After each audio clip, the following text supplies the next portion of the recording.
कहानी के शुरू में हम एक छोटे बच्चे इलाई को देखते हैं जो अपने घर के गार्डन बाग में भाग रहा था, पर अचानक भागते भागते न जाने उसे क्या हो जाता है। उसका दम घुटने लगा था और उसका चेहरा लाल हो गया था। वो बेहोश हो जाता है। मगर जब उसे होश आता है तो हमें यहाँ पर पता चलता है इलाई को एक खतरनाक बीमारी है। वो खुली हवा में सांस नहीं ले सकता था। फिर जिसके बाद इलाई की मॉम उसके पास आती है और बताती है कि आज हमें एक डॉक्टर से मिलने जाना है। इलाई की बीमारी बहुत खतरनाक थी, इतनी ज्यादा कि इलाई के पास एक एयर टाइट सूट था, यानी कि उसके अंदर हवा नहीं जा सकती थी। वो उसे पहनकर ही बाहर जाता था और अगर वो ऐसे ही बाहर गया तो बाहर की हवा उसके पूरे जिस्म को जला देगी। अब खैर वो अपना सूट पहनता है और अपने मॉम डैड के साथ जाने के लिए तैयार था। रास्ते में उसके डैड उसे बताती है कि आज हम जिस डॉक्टर के पास जा रहे हैं, मैंने इनके बारे में सुना है, वो बहुत अच्छी हैं और शायद इनके पास जाने के बाद हमें कहीं और जाने की जरूरत न पड़े। इलाई और उसके मॉम डैड बातें करते करते डॉक्टर के घर पहुँच गए थे, जिनका घर था तो बहुत बड़ा मगर एक सुनसान इलाके में था। उनके घर के दरवाजे भी कंप्यूटराइज थी जो खुद ब खुद खुलते थे। इलाई जब उस घर में जाता है तो सबसे पहले उसे कुछ मशीन से होकर गुजरना पड़ता है जो उसे साफ कर रही थी। इसके बाद इलाई की मुलाकात डॉक्टर हॉर्न से होती है जो कहती है तुम्हें अब ये सूट पहनने की जरूरत नहीं है, मेरा घर एयर टाइट है, यहाँ पर बाहर से हवा नहीं आती, तो तुम्हें ऐसे रहने से कोई नुकसान नहीं होगा। पहले तो इलाई को डॉक्टर हॉर्न की बातों पर यकीन नहीं आता, पर जब वो अपना सूट उतारता है तो उसे कुछ भी नहीं होता। उसको ऐसा देखकर उसकी मॉम बहुत ज्यादा खुश होती है और खुशी से रोने लगी थी। वो इलाई को गले लगा ले, जो कि वो बहुत वक्त के बाद उसको ऐसे देख रही थी। इलाई डॉक्टर हॉर्न से बहुत सवालात पूछता है। वो कहता है क्या आप मुझे ठीक कर देंगी? अच्छा, मुझसे पहले आपने कितने बच्चों को ठीक किया है? डॉक्टर हॉर्न कहती है हाँ, मैं तुम्हें ठीक कर दूंगी और मैंने तुम्हारे जैसे बहुत से बच्चों की जान बचाई है। अब वो उसे नहाने का कहती है। इलाई बहुत वक्त के बाद नहा रहा था, उसे ऐसे खुद को देखकर रोना आ जाता है। अब उसे डॉक्टर हॉर्न एक कमरा दिखाती है और कहती है कि ये तुम्हारा कमरा है, तुम यहाँ पर आराम करो,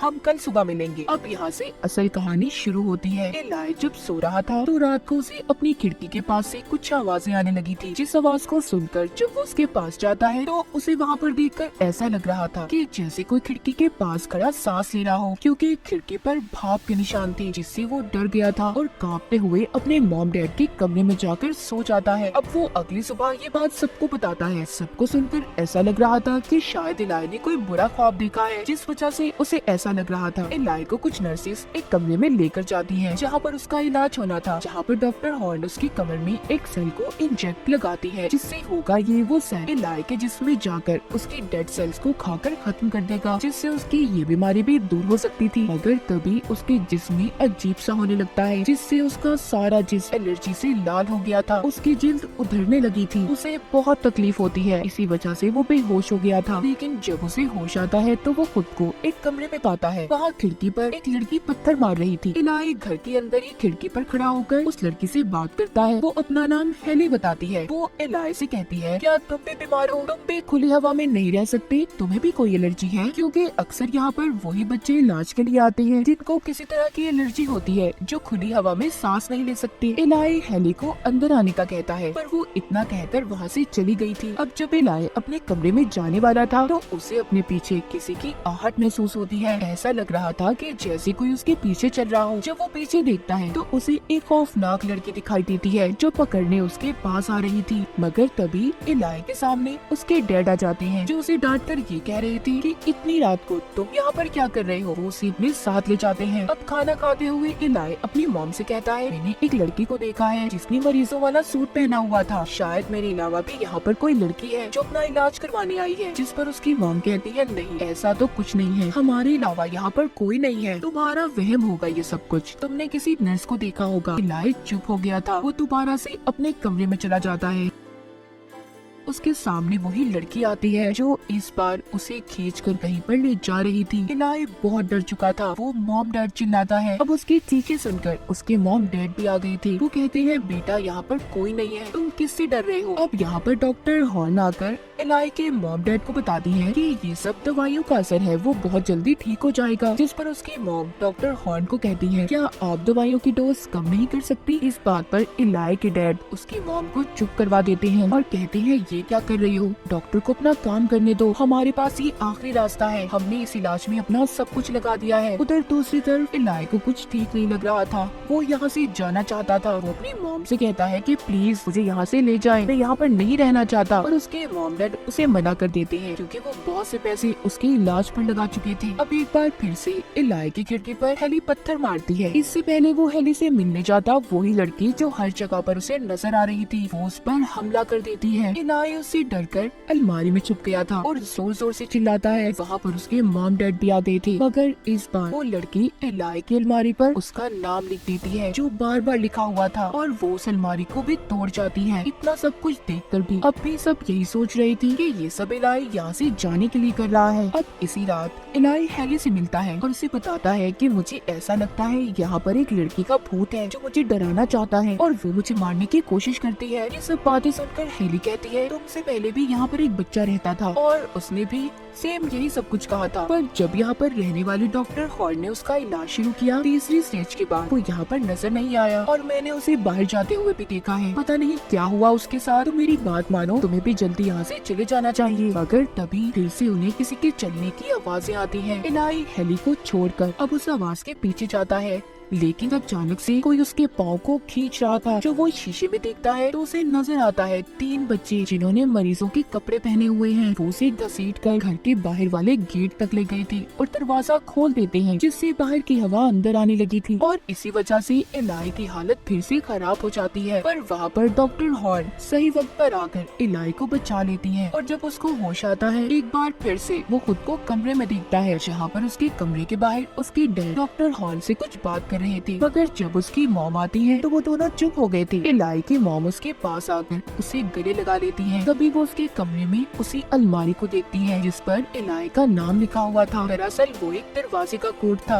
असल में जो भूत लड़की इलाई के पीछे पड़ी हुई थी इसे कुछ दिखाना चाहती थी। ये सब बातें जानकर इलाई अब हेली को बताता है और कहता है कि शायद मैं जानता हूँ कि ये कहाँ का कोड है। ये उसी दरवाजे का कोड था जहाँ पर इलाई को डॉक्टर हॉर्न इलाज के लिए ले जाया करती थी। अब इलाई रात को उसके अंदर जाने का प्लान बनाता है। वो रात होते ही छुपते छुपाते उसी कमरे में पहुंच गया था जिसका कोड वही था जो भूत लड़की ने अलमारी पर लिखा था। इलाई उस कमरे में जाकर सब कुछ चेक करता है। उसे एक लॉकर में कुछ बच्चों की फाइल्स मिलती हैं जो अब मर चुकी थी। उसमें इलाई का नाम भी था। सभी फाइल्स में साफ लिखा था कि इलाज की तीसरी स्टेज के बाद कोई भी नहीं बच पाया और ये वही मरे हुए बच्चे थे जो इलाई को तंग कर रहे थे। दूसरी तरफ इलाई की मॉम उसके डैड से पूछती है कि आप डॉक्टर हॉर्न से क्या बात कर रहे थे। उसके डैड कहते हैं कि शायद इलाई अब यहाँ पर भी ठीक नहीं हो पाएगा और अब जो उसका इलाज होने वाला है उसकी जान को भी खतरा है। ये सब बातें सुनकर इलाई की मॉम उसके डैड पर गुस्सा करती है और कहती है इसका मतलब तुम अब तक मुझसे झूठ बोल रहे थे। तुमने मुझसे कहा था कि इलाई का इलाज यहाँ पर हो जाएगा और उसकी जान को भी कोई खतरा नहीं होगा। ये सब बातें सुनकर इलाई की मॉम मायूस हो गई थी।